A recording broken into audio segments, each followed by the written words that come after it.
Theatre में iron man का final snap sequence हो या फिर बैटमैन के वेंजेंस वाला सीन, हम सब इनको देखकर इनके कैरिस्मेटिक ऑरा को सेलिब्रेट तो बहुत करते हैं। और इन्हीं के जैसे बहुत सारे और कैरेक्टर्स जैसे डेयरडेविल, कैप्टन अमेरिका, डेडशॉट, कैटवुमन भी हमें विदाउट स्पेशल पावर्स देखने को मिलते हैं, जिनकी कहानी और इनके मूवी के और भी साइड कैरेक्टर्स भी ग्राउंडेड रहते हैं, जिन्हें हम अपने इस दुनिया में इमेजिन कर सकते हैं, और अगर अभी नहीं तो इन फ्यूचर।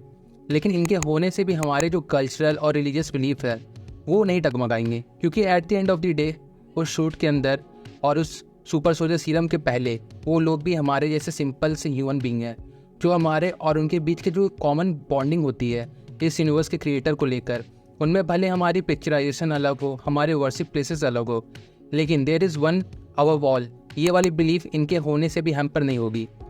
लेकिन अगर इनसे थोड़ा दूर जाकर हम और भी कैरेक्टर्स को देखें like Superman, Thor, wonder woman, तो यहाँ केस बहुत ही इंटरेस्टिंग येट कॉन्फ्लिक्टिंग हो जाता है, क्योंकि ये जितने भी कैरेक्टर्स हैं दे आर लिटरल गॉड्स, जिनके पास infinite amount of powers, immortality तो नहीं but unimaginable energy to sustain youth. ये सारी ह्यूमन बीइंग से बियॉन्ड वाले पावर्स इनके पास है।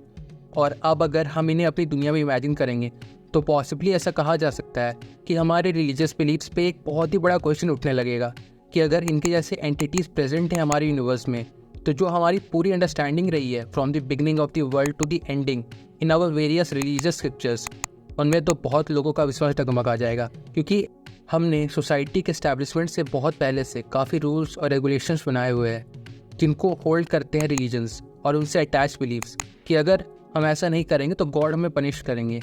लेकिन फिर इन सारे गॉड लाइक एंटिटीज़ के आने से फिर वही क्वेश्चन उठ जाएगा कि if there are from the different world और यूनिवर्स, तो क्या वहाँ पर भी ऐसे रूल्स लागू होते हैं? और अगर होते हैं तो जिस क्रिएटर को हम सबसे सुपीरियर मानते हैं as per hour religious beliefs, क्या उसके एग्जिस्टेंस पे सवाल नहीं उठेंगे? और ऐसा भी हो सकता है कि मे बी ऐसे ही रीजंस के चलते ये कैरेक्टर्स और ह्यूमंस के बीच कन्वर्सेशन या इंटरेक्शन होते हुए भी इन सब रिलीजियस बातों का जिक्र नहीं होता है। After all this is a very controversial subject. पर चलो हम भी इन सब बातों को इग्नोर कर देते हैं। लेकिन मार्वल और डीसी वाले खुद भी रिलीजन को यहाँ दिखाते हैं। आई नो कि वो ऐसे लाइट और ऐसा medium to choose between right और नीडफुल थिंग टू डू के बीच डिफ्रेंशिएट करने के लिए ऐसा करते हैं। बट यार तुम खुद भी भगवान हो, how come you have to look upon other gods? क्या राइटर्स भी इन्हें हमारे जैसा ह्यूमन दिखाने के लिए ये सब करते हैं? लेकिन ये सब करने का तुक क्या बनता है?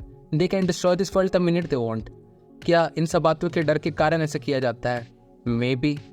लेकिन at the end of the day बात यही आती है कि मैं जो कह रहा हूँ वो बहस के लिए, सुनने के लिए अच्छा है, लेकिन प्रैक्टिकल नहीं है। और प्रैक्टिकल इसलिए नहीं है क्योंकि ये एग्जिस्ट नहीं करते। और डू दे?